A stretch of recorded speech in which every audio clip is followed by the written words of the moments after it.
Assalamualaikum warahmatullahi wabarakatuh. Nama saya Aiman Azif yang akan menceritakan tentang berita-berita yang terkini. Yang sekarang ni tajuk kita adalah rogol dan juga mencabul kehormatan. Mari kita saksikan.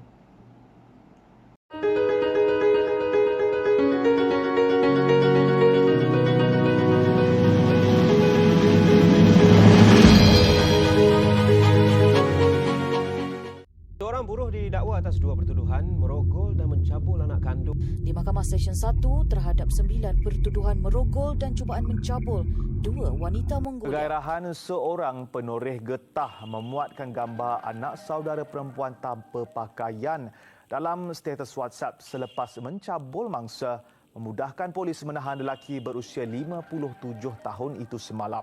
Bekas Ketua Polis Daerah Padang Besar di Perlis didakwa di Mahkamah Session Kangar atas 4 pertuduhan melakukan seks oral dan mencabul kehormatan dua kaki tangan wanita bawahannya tahun lalu. Baiklah, sekarang kita akan teruskan lagi dengan tajuk kita yang sangat hangat, iaitu rogol dan juga mencabul kehormatan. Baiklah, sekarang kita akan menjemput dua panel, iaitu Encik Fakhrul Azam dan juga Encik Azif Aiman yang akan menceritakan tentang sedikit tentang tajuk kita yang hangat ini. Baik itu, marilah kita persilakan dan dengarkan teliti. Assalamualaikum warahmatullahi wabarakatuh. Nama saya Muhammad Azif Aiman. Saya akan menerangkan tentang sedikit tentang tajuk kita hari ini, iaitu rogol dan juga mencabul kehormatan. Macam kita tahu, rogol ini adalah kita boleh tuju kepada perempuan dan juga lelaki. Tapi kita akan spesifikkan hari ini dengan kepada perempuan. Baiklah, sekarang ini saya akan menerangkan apa dia konsep jenayah rogol ini. Kesalahan rogol ini merupakan suatu kesalahan jenayah seksual yang amat berat dan juga serius yang kita perlu tingkatkan. Menurut jadual pertama kanun tata cara jenayah, kesalahan ini membolehkan seseorang itu ditangkap melalui tanpa waran. Rogol ini juga merupakan satu kesalahan yang tidak boleh dijamin dan juga tidak boleh dikompang, seperti dalam kes mock thinking lawan pendakwa raya. Menurut konteks Oxford Dictionary pada muka surat 993, perlakuan rogol adalah merupakan suatu perbuatan yang memaksa seorang perempuan itu secara fizikal untuk mengadakan hubungan seks ataupun secara perbuatan seks yang dilakukan secara paksa kepada perempuan itu tanpa kemahuan perempuan itu. Seperti di dalam kes pendakwa raya lawan Ku Hang Chua pada tahun 1975, Yusof H telah menyatakan untuk mewujudkan suatu kesalahan rogol, hubungan seksual yang dilakukan terhadap pihak pengadu mestilah dilakukan di luar kemahuan ataupun kerelaannya. Kesalahan rogol ini dianggap jenayah yang berat kerana perbuatan tersebut melibatkan kesan sosial kepada mangsanya dan merupakan perbuatan yang keterlaluan yang amat memalukannya. Jadi ianya lebih kepada jenayah terhadap seluruh masyarakat. Ianya merosakkan keseluruhan psikologi seorang perempuan itu dan meletakkannya dalam krisis yang sangat emosi. Hanya dengan kekuatan dan semangat yang mental dan psikologi yang tinggi, hanya seorang itu boleh memulihkan dirinya daripada trauma yang sangat dahsyat ini. Baiklah, sekarang ini saya akan menerangkan pula tentang mencabul kehormatan. Antara konsep jenayah mencabul kehormatan ini adalah jenayah mencabul kehormatan merupakan satu lagi jenis kesalahan yang biasanya dilakukan terhadap kaum wanita. Ianya akan disertai dengan suatu keserangan ataupun kekerasan jenayah digunakan semasa kelakuan ini dilakukan. Ianya dinyatakan secara jelas di dalam Seksyen 354 Seksyen Kanun Keselesaan. Suatu serangan yang dilakukan dengan niat untuk melakukannya, kesalahan rogol tidak dirangkumi di dalam seksyen ini. Perlu diingatkan, melainkan wujudnya suatu serangan ataupun penggunaan kekerasan jenayah seperti dinyatakan di bawah Seksyen 350 atau Seksyen 351 Kanun Keselesaan. Baiklah, antara peruntukan undang-undang dalam Seksyen 354 ini menyerang atau menggunakan kekerasan jenayah kepada seseorang dengan niat hendak mencabul kehormatan. Barang siapa yang menyerang atau menggunakan kekerasan jenayah kepada mana-mana orang dengan maksud hendak mencabul atau dengan mengetahui bahawa ia akan dengan jalan demikian itu untuk mencabul kehormatan orang itu, hendaklah disiksa dengan penjara selama tempoh yang boleh sampai 10 tahun ataupun dengan denda atau dengan sebat atau dengan mana-mana dua. Baiklah, bagi membuktikan kesalahan ini, antara inti-parti-parti yang saya akan ceritakan ini perlulah wujud. Salah satunya adalah wujudnya suatu serangan ataupun kekerasan jenayah terhadap seorang perempuan. Selain itu, serangan atau kekerasan jenayah itu dilakukan dengan niat hendak mencabut kehormatan orang itu atau dengan pengetahuan bahawa kehormatannya akan dicabul. Baiklah, itu antara maksud pencabul kehormatan. Baiklah, sekarang kita akan teruskan dengan panel seterusnya, iaitu Fakrul Azam. Dipersilakan. Terima kasih sahabat saya Azif Aiman, sebab dia telah mendahului saya lah untuk menceritakan tentang Rogol. R-O-G-O-L, Rogol. Ya, sekarang ni saya akan menceritakan tentang bahagian saya lah, tentang apa, berkenaan dengan Seksyen 375. Seksyen 375 maksudnya dengan apa? Dengan tiada kerelaan perempuan. Kiranya rogol ni dilakukan tanpa kerelaan si perempuan tu lah. Perempuan dia mudah berdaya, mudah lembut, mudah cair. Jadi biasanya memang perempuan lah yang akan kena rogol. Jarang lah lelaki kena rogol, tapi adalah. Tapi majoriti 98% memang yang akan kena rogol mesti perempuan. Okey, kembali kepada Seksyen 375 dengan tanpa kerelaan si perempuan. Dia membuktikan bahawa perempuan tu dia tidak merelakan persetubuhan itu. Benda ni amat penting. Kiranya perempuan tak reda lah, senang cerita kan. Dia tak reda dengan perbuatan yang telah sang lelaki itu lakukan kat dia. Dia, okey, saya sambung cerita lah. Berkenaan dengan Seksyen 90. Kerelaan yang diketahui diberi dalam keadaan takut atau salah faham. Maksudnya macam dia kerelaan tapi dia macam dia tengah takut masa tu, dia tengah takut dalam masa tu. Lepas tu dia salah faham. Kiranya macam tu lah. Contoh perempuan ni dikena rogol sebab dia takutkan bencana yang akan ditimpa oleh dia sekiranya dia tidak melakukan sesuatu, tak layan lelaki tu kan, contoh. Atau dalam keadaan dia salah faham. Benda ni sama je lah. So faham kan? Jadi yang kedua, akalnya dia tak sempurna. Ni pun kira pada Seksyen 90 juga, sebab akal si perempuan ni tak sempurna oleh kerana dia mabuk. Contoh, dia mabuk, dia minum air kan, dia gizuk kat KL kan, dia balik, dia tengah mabuk si laki tu. So itu pun walaupun dia mabuk, dia tak sedar, dia dikira rogol juga. Ianya dikira rogol juga. Sebab walaupun dia tengah mabuk, bila orang mabuk dia tak sedar lah apa yang dia buat kan. Mesti dia tak tahu, dia tak memahami dia keadaan, dia tak memahami diri dia masa tu, keadaan sekeliling dia, dengan dia tak tahu akibat kalau dia buat tu apa yang akan jadi. Okey, jadi saya akan tunjuk satu video ni lah, berkenaan dengan rogol. Jadi stay tune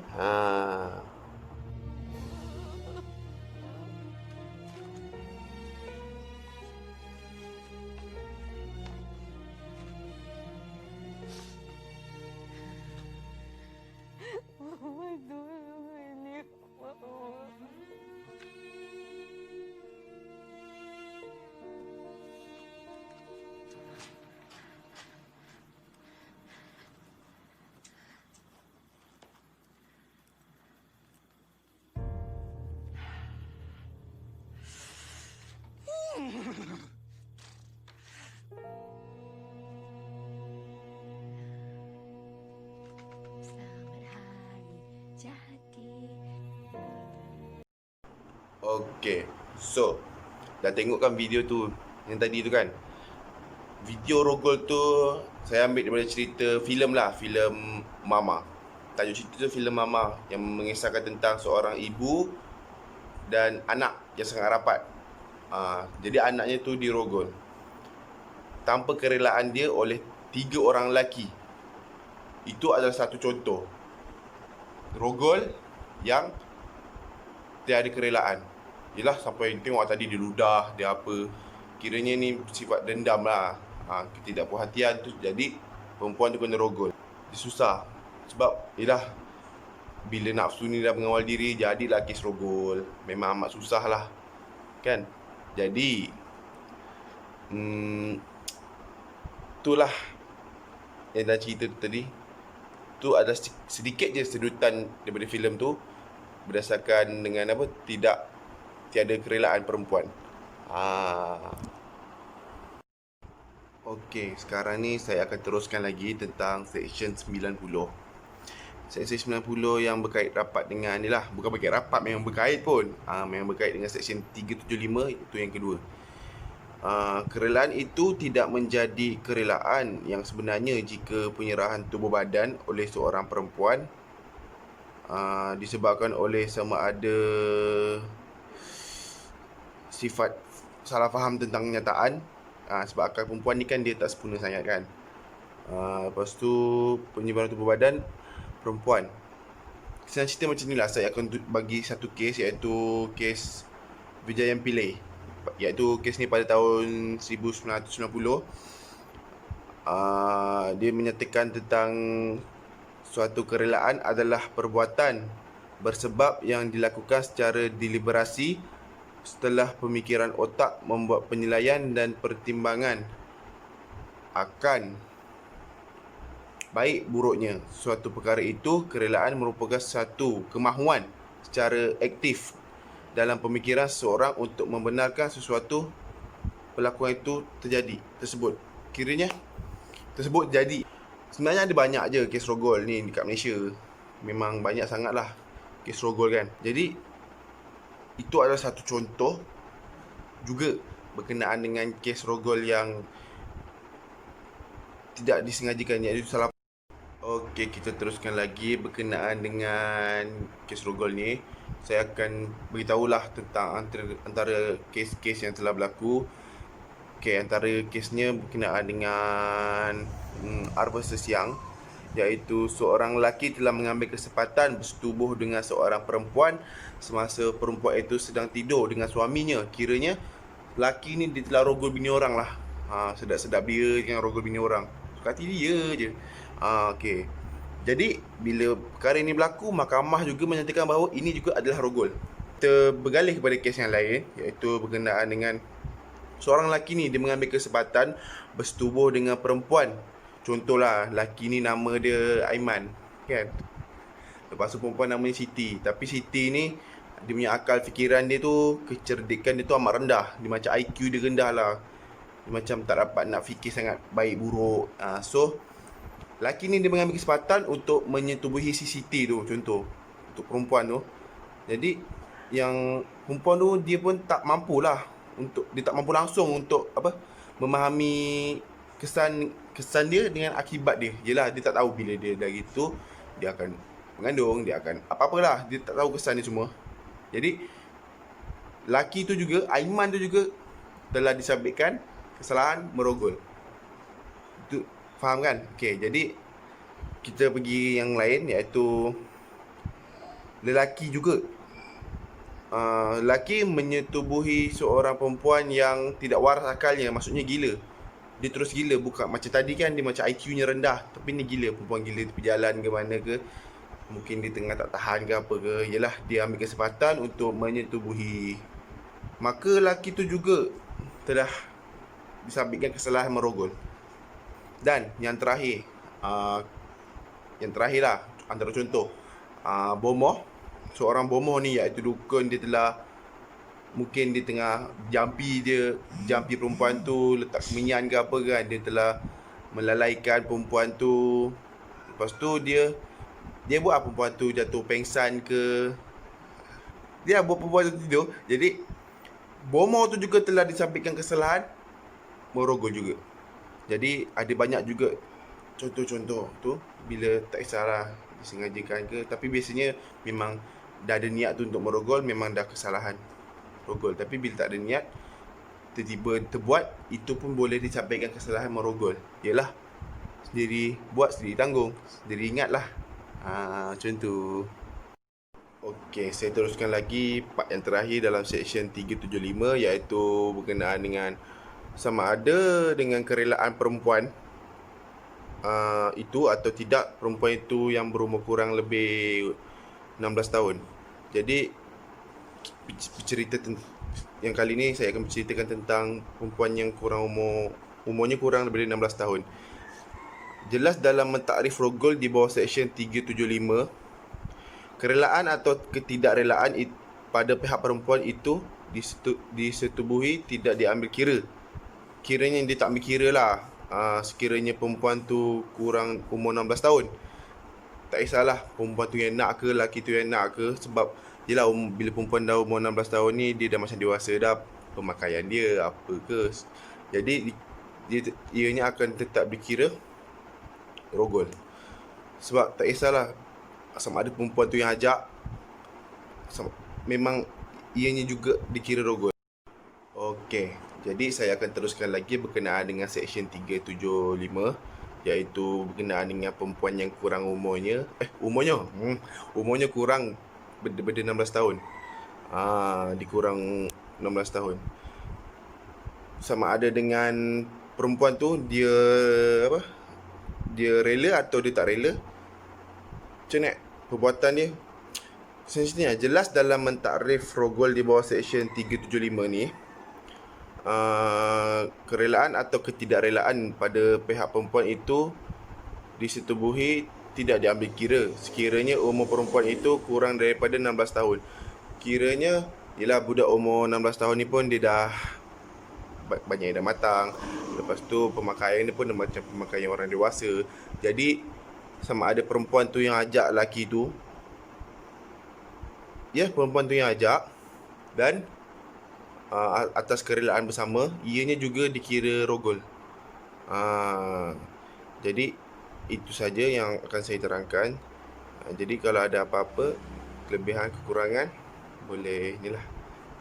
Jadi saya akhiri video saya dengan wabillahi taufiq wa hidayah. Assalamualaikum warahmatullahi wabarakatuh. Baiklah, sampai di sini sajalah antara perkongsian yang saya dapat berikan kepada anda semua. Kita mengucapkan terima kasih kepada panel kita dan saya Aiman Azif melaporkan berita terkini.